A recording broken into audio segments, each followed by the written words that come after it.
Hi everyone, this is the introduction to the immune system lecture for Bio Honors. This is going to cover chapters 34.1 through 34.3. And if you're in Mr. Wynn's anatomy class, this lecture happens to overlap with page 436 through 441 of the Human Body and Health and Disease textbook. Okay, so we're going to outline basically the immune system and its importance as well as different layers of defense. And then in the process, we're going to cover these terms. So, humans have evolved defenses that protect our body, and a big key part of those defenses is what we call immunity, our capacity to resist and combat infection. Now, a term that you're going to sometimes hear me refer to is the word antigen. Antigen is a molecule or particle that the immune system recognizes as non-self, and it triggers an immune response. A really important aspect of immunity is being able to distinguish self from non-self. Essentially, your body and your immune system has been primed to really be familiar with what is normal for your body, with the cells that are in your body and the molecules that are constantly present in your body. And then the immune system is trained to basically recognize when something is not normal for the body and to attack it with no remorse, to just smack it down. Okay, it's a lot easier to learn what is present in your body and then destroy anything else than to have your body suddenly discover and learn all the millions of potential viruses and bacteria out there in the world that could come in. It's just easier for them to just learn, this is what should be in my body. Anything that isn't there, I should attack. And the reason why you need to do that is your body is highly exposed, not just on your skin. There's a lot of points of entry. Anything in your digestive system is taking in outside food. So all of the layers of tissue in your digestive system could be infected. In your respiratory system, you're taking in outside air. And as we've learned with COVID-19, that's a big entryway for outside pathogens to get into your body. Your urogenital tract, if you pee and poop out of it, it's exposed to the outside, so that can potentially be infected as well. And you may also have areas that aren't meant to get infected, but if there's suddenly a break in it, like your skin getting a cut or an injury, scrape in your skin, you can also get infected there. So all of these areas of your body can be infected. So we're going to need an immune system, and we're going to use our immune system and a couple other systems called the circulatory and lymph system. Circulatory system and lymph system allows fluid to travel throughout your body. The circulatory system has to do with blood moving throughout your body, and your lymph system is a system that allows things to travel through your body in the areas where blood isn't present. But either way, the combination of the two provide roots for a very important thing to allow it to attack pathogens, and those are white blood cells. We need an immune system to help prevent attack from the outside and to prevent attack from the inside. So this slide itself, you don't need to write down in your notes. It's just to give you an awareness that basically your cells are tasty, tasty treats full of helpful machinery to let them do their dark bidding. So in this case, for a virus, they want to get access to your cells to replicate. For a lot of bacteria, fungi, and protists, they want to get access to your cells to get food, shelter, or help for replication. And for your body itself, sometimes you're going to undergo mutation or changes in your body, and they may actually end up developing harmful cells, like cancer cells. And cancer cells are abnormal to your body, so they are not what is normally present in your body. So a lot of potentially cancerous cells in your body you may not be aware of, they are prevented from becoming cancers because your immune system recognizes it and destroys it before it has a chance to turn into cancer. So immune system has a really huge role in both preventing illness from the outside as well as preventing development of illness from things like cancer. So, I mentioned the lymph system or the lymphatic system, and this is going to become a bigger and bigger piece of this immunity pie, in that it's a system that circulates your body similar to blood, but not quite. It helps immune cells travel through your body and filter fluids found in your body that aren't in blood, and they also interact with blood itself. But the big thing and why this lymphatic system is important is it helps produce and transport white blood cells throughout your body and also through your blood. So not just where your blood is, but also in other places of your body. And those white blood cells are going to become really critical to fighting off disease. It also has the effect of, because it's a specialized system that helps white blood cells travel through your body, it's really good at trapping foreign invaders. So we'll mention lymph system and lymphatic system in conjunction with the immune system. The immune system involves anything involved in preventing disease, and the lymphatic system is specifically referring to the white blood development and travel routes the white blood cell development and travel routes it has throughout the body. So white blood cells, though, are produced by bone marrow, and they provide the basis for immunity to diseases. There's lots of white blood cells in your body. There's basophils, eosinophils, neutrophils, monocytes, which are also going to turn into macrophages, and lymphocytes called B and T cells. And they're all important, but we're not going to focus on all of them. We'll mention some of them, but we're mainly going to focus on the things that are really relevant for an immune response against virus infections. So, leukocytes, aka white blood cells, are cells that defend our body against disease. There are many types. Some are associated with early nonspecific innate immunity. Those are neutrophils, macrophages, which are also a type of monocytes, basophils and basophils, which are also mast cells, and eosinophils. Some of you might really hate eosinophils, especially if you have allergies. Those are really associated with it. And then others are associated with something called later specific acquired immunity. And generally speaking, these are the lymphocytes. And we'll talk more about what the difference is between nonspecific and specific immunity in just a little bit. So in this case here, innate immunity is the immune system defense that attacks or prevents infection from any invader. It's the initial immune system response to prevent an invasion from bacteria or viruses or any other pathogen. So it's an immediate but broad response from your body that's always present. It includes physical and chemical barriers, like your skin, like mucus, and it also involves nonspecific cell-mediated immunity. Now that might be very confusing, but it's basically ever-present white blood cells that do broad attack on pathogens, and the responses that those white blood cells induce, like fever. Generally speaking, these guys here, these types of white blood cells, because there's different kinds of white blood cells, they're always present, and they're also broad, meaning an individual white blood cell in this category can attack many different types of potential viruses or many potential types of different bacteria. Acquired immunity is the immune system that engages in response to a virus, bacteria, or pathogen that got past the innate immune system and has successfully invaded and infected your body and is starting to reproduce and cause disease. When this occurs, your immune system then tailors and makes white blood cells that are specific to just attacking and doing really good, very strong attacks against a pathogen that you encounter during the breach. Okay? So it's also known as adaptive immunity because once you acquire immunity against a specific pathogen, you also retain it for life and etc. Now, generally speaking, it's slow but powerful. It takes time to develop and respond to an invading pathogen, but once it is developed, it creates that lifetime immunity and also creates really strong attacks. When you hear about antibodies are associated with this kind of immunity. It's the kind that your vaccines want to target. Because once you gain this type of immunity, it's really powerful, it's really good against that virus or bacteria, and it prevents it from reoccurring in the future.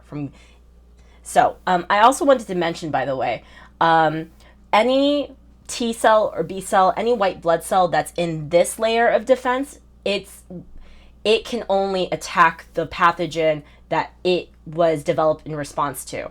So the T cell that attacks a COVID virus would not be capable of attacking a flu virus. So that's what makes it specific, not non-specific. So a way to kind of visualize it is imagine the first line and second line of defense. The first line of defense is sort of the fence. It's a physical barrier that's preventing things from getting past. It's always present. It's always present, and it's not actively against a bacteria or virus or pathogen. It's just its presence prevents it from getting into your body. Then the next line of defense, which is still nonspecific, still part of the innate immune system, is the guards, the foot soldiers that are constantly patrolling your body, looking out for a breach, looking out for pathogens that may have gotten in. And they're not super dedicated to attacking that pathogen. They don't really know what they look like. Their job is to guard and just alert the body if there is an attack coming in, and to do its best to prevent it from happening. But they're not really highly trained, so they don't know exactly how to handle it. Most of the time, it'll prevent most infection, but not always. But if something is able and capable of invading into your body, then you're going to have your special forces, your specific or acquired immune system, mount an attack. Okay, so let's go into those lines of defense. So the first line of defense, the barriers, the first line of innate immunity are broad external defenses. And when we say external, it's anything that contacts the outside material first. So it's not just your skin, but it includes your gut, your digestive system, because that's contacting outside food. It includes a lining in your throat and lungs because that's contacting outside air. So they have physical, chemical, or mechanical ways of preventing illness. So the skin itself and the mucous membrane, in the interior lining that also happens to produce mucus, those things prevent invasion. So for example, in your trachea, your windpipe that leads air into your lungs, there is, along the mucous membrane, there is linings of what we call ciliated cells. These are cells that look like little hairs, and their job is to produce mucus, or work with cells that produce mucus, and the mucus will trap in any invading dust, material, bacteria, viruses, and then these sweeping cells will help sweep that mucus up and out of your throat so you can cough it out or sneeze it out. If material gets into your gut, for instance, not only is your gut lined with its own version of skin, its mucous membrane to protect it, but then if that material gets into your stomach, the acid itself, the chemicals, will prevent that pathogen from growing. And then on top of that, a lot of the areas of your body, the skin and mucous membranes, produce secretions. Secretions are just fluid and other materials in the fluid that contain important stuff. Secretions are materials released by cells. So, for example, your skin will secrete sweat, your eyes will secrete tears into your skin and lining of your nose, and your saliva and mucus has stuff, and almost all of them have something ever present called lysozyme. Lysozyme is a special enzyme that's good at destroying bacteria. That's why we call it antibacterial. And on top of all of that, along all those barriers, we sometimes have helper bacteria, helper yeast, things that are not pathogens, that don't cause disease where they live, and they line the parts of our body and occupy them so that dangerous microbes don't have space to grow. So in this case, if you have healthy, the orange and green bacteria, you have healthy bacteria that doesn't cause disease on the surface of your skin, it's going to make it a lot harder for evil bacteria, for pathogenic bacteria to take over the outside of your skin. And once it takes over the outside of your skin, it can get past this barrier. Okay? And you also have flora lining your gut, lining your intestines, and they also prevent any bacteria that might be going through your intestine system from getting past the lining of your intestines because it's already occupied by helpful bacteria.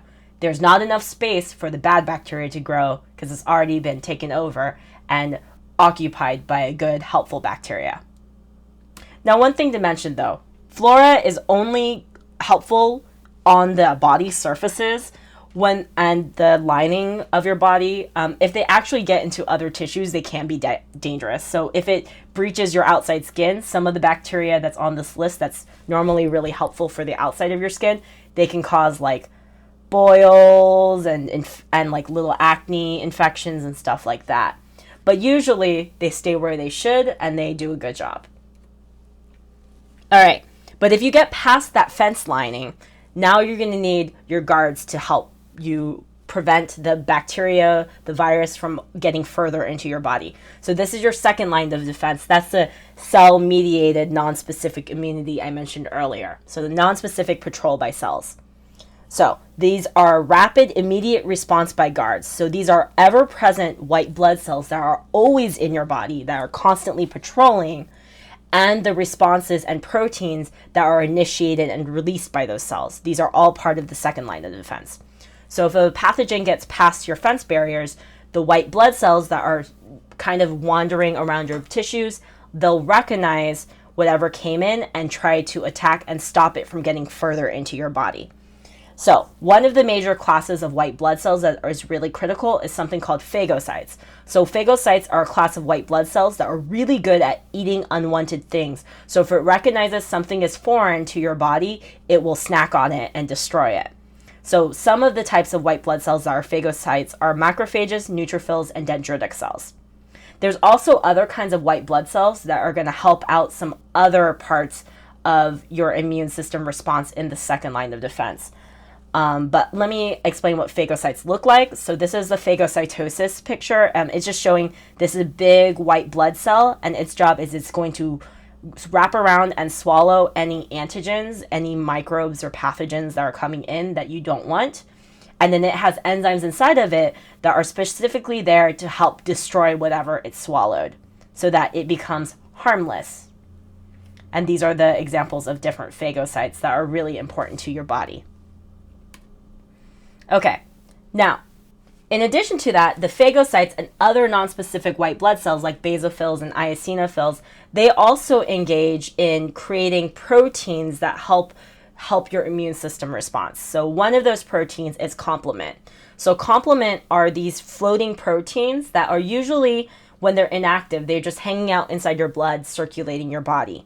But during an invasion, during an active infection, when your second line recognizes, your guards recognize there's an infection, they'll activate, and then what they'll do is they'll click onto and combine with materials that they recognize as foreign to allow the phagocytes, to allow the white blood cells find it and snack on it. It'll help mark things for destruction by other white blood cells.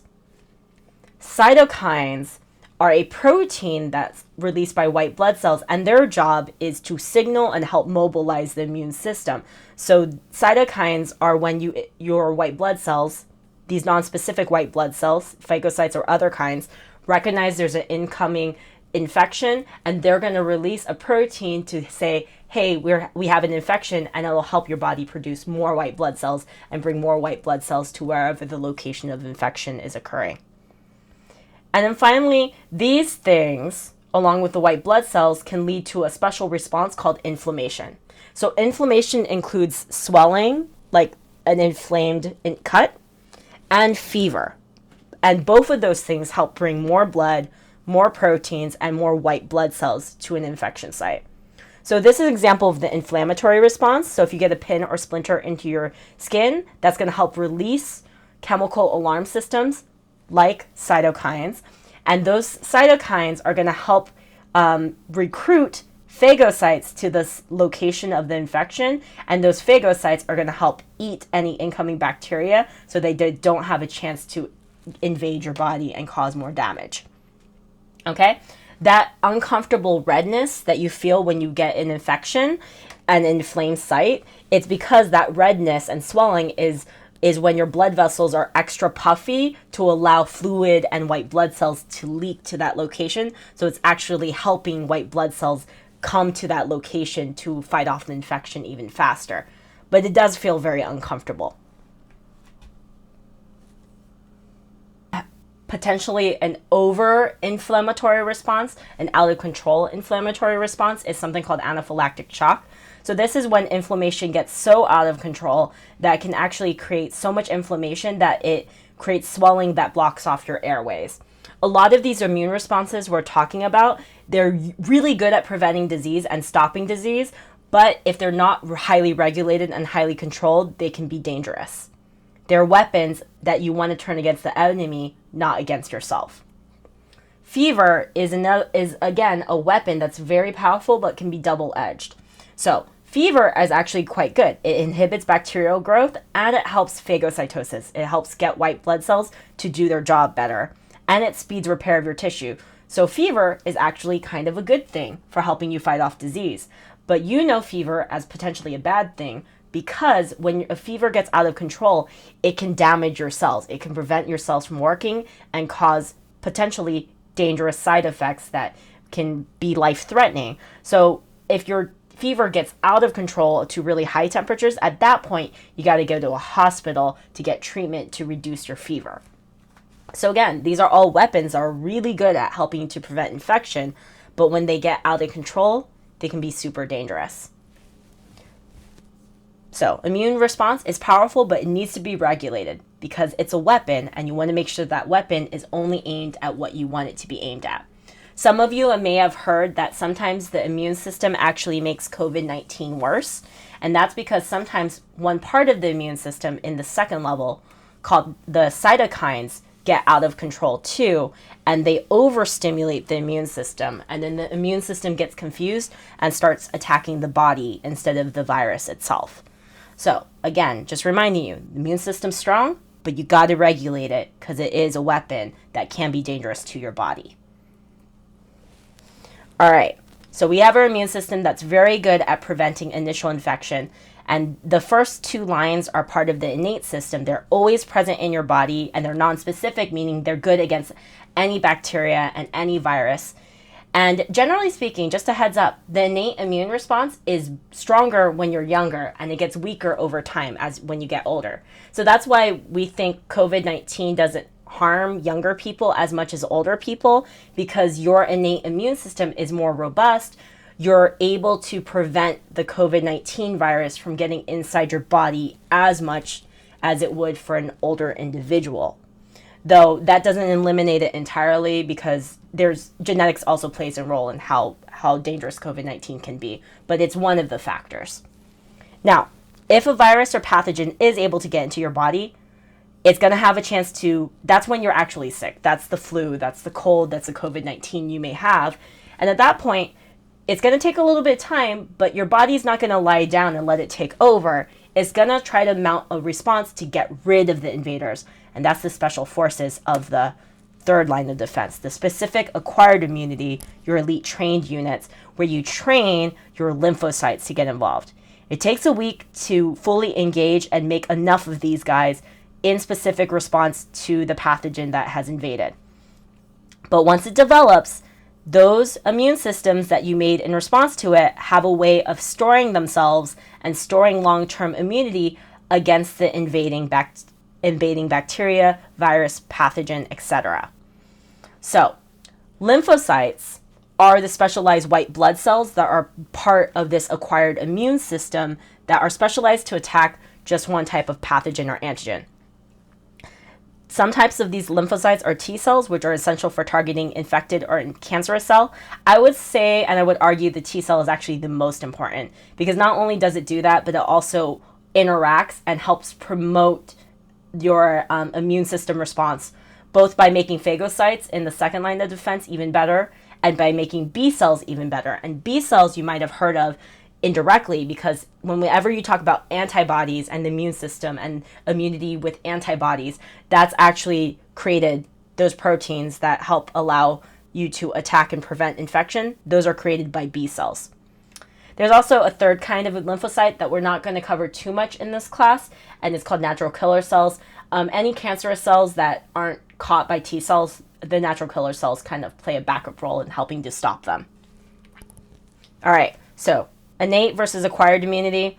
Innate immunity is the first line of defense and second line of defense. They're the always present defenses that work against any type of pathogen, while specific defenses take time to develop. And when they do develop, they only develop against a specific invading bacteria or virus at that time. Any T cell or B cell created, a T cell that's created against one thing can only attack that one pathogen and not any other pathogen. While a macrophage that can attack one pathogen can attack many pathogens, not just the one. Okay, And this is sort of some diagrams of different ways you can think of how to classify white blood cells. And here's like kind of a table that goes into some differences between innate and acquired immunity. The antigen is detected through, this is a little bit confusing, but basically adaptive immunity has to deal with some gene recombinations and stuff like that. We're not going to worry about it too much. Just know that innate immunity is sort of fixed. It's looking out for markers that are present in all things that it's trained for, while adaptive immunity takes time to engage, but eventually the things that are really good at attacking the pathogen that has come in is going to be the one that they prioritize attack with. All right, so this is a basic summary, but basically you want to think of the immune system as a powerful defense force enabled by leukocytes, these major white blood cells, with the innate immune system being always present and mainly there to prevent initial infection, while the acquired immune system is really there to respond to an infection that has already occurred, a pathogen that has already invaded, but its attack is really powerful and strong, though it does take time to develop. But once it does form, it retains some memory of that to help prevent and reduce future infection issues. All right, that concludes the notes. Bye.